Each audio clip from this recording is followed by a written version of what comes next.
കോഴിക്കോട് കണ്ണൂർ ദേശീയപാതയിൽ മൂരാട് പാലത്തിന് സമീപം വ്യാപകമായ മണ്ണിടിച്ചിൽ 10 മീറ്ററിലേറെ ദൂരത്തിലാണ് മണ്ണിടിച്ചിലുണ്ടായത്. ഇലക്ട്രിക് പോസ്റ്റുകൾ ഉൾപ്പെടെ നിലംപൊത്തി. മണ്ണിടിച്ചിലുണ്ടായ ഭാഗങ്ങൾ വിള്ളൽ വീണ നിലയിലാണ്. നയൻതാര നമുക്കിപ്പം ചേരുന്നുണ്ട്. നയൻ, ഇതിപ്പം ദേശീയപാതയ്ക്ക് അടുത്താണ്. ഗതാഗതം തടസ്സപ്പെട്ടിട്ടുണ്ടോ? മണ്ണ് മാറ്റാനുള്ള ശ്രമങ്ങൾ എങ്ങനെ? ഇന്ന് രാവിലെ 7 മണിയോട് കൂടിയാണ് സംഭവം നടക്കുന്നത്. ഇന്നലെ രാത്രി മുതൽ ശക്തമായ മഴയായിരുന്നു. ഇന്ന് രാവിലെ 7 മണിയോടുകൂടി ഈ ദേശീയപാത നിർമ്മാണ പ്രവൃത്തികൾ പുരോഗമിച്ചുകൊണ്ടിരിക്കുന്ന സ്ഥലത്ത് തന്നെയാണ്. നമുക്ക് ദൃശ്യങ്ങളിൽ വ്യക്തമാണ്. 10 മീറ്ററിലേറെ ദൂരത്തിലാണ് മണ്ണിടിച്ചിൽ ഉണ്ടായിരിക്കുന്നത്. ഗതാഗത തടസ്സമില്ല. നിലവിൽ മണ്ണ് മാറ്റാനുള്ള നടപടിക്രമങ്ങൾ പുരോഗമിച്ചുകൊണ്ടിരിക്കുകയാണ്.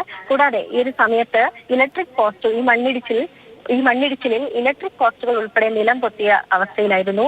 ഇത് മാറ്റി സ്ഥാപിച്ചു. പക്ഷെ അത് അപകട ഭീഷണിയിലാണ് ഇപ്പോഴും നിലനിൽക്കുന്നത്. മാറ്റി സ്ഥാപിച്ച ഇലക്ട്രിക് പോസ്റ്റുകൾ അപകട ഭീഷണി ഉയർത്തുന്നതായി നാട്ടുകാർ ഉൾപ്പെടെ ചൂണ്ടിക്കാണിക്കുന്നുണ്ട്.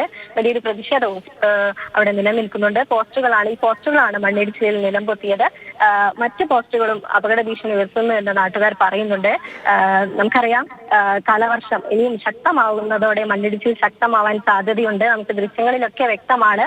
ദേശീയപാതയുടെ സൈഡ്, അതായത് അത്രയും ഉയരത്തിലാണ് മണ്ണുള്ളത്. ആ മണ്ണാണ് ഇടിഞ്ഞ് റോഡിലേക്ക് പതിച്ചിരിക്കുന്നത്. വലിയൊരു അപകടം, അതായത് നിരവധി വാഹനങ്ങൾ കടന്നു പോകുന്ന സ്ഥലമാണ്. ഈ മണ്ണ് ഇടിഞ്ഞതിനെ തുടർന്ന്, അതായത് മറ്റ് അപകടങ്ങളൊന്നും ഉണ്ടാവാതിരുന്നത് ആശ്വാസകരമാണ് എന്ന് തന്നെ നമുക്ക് പറയേണ്ടിയിരിക്കുന്നു. ശരി.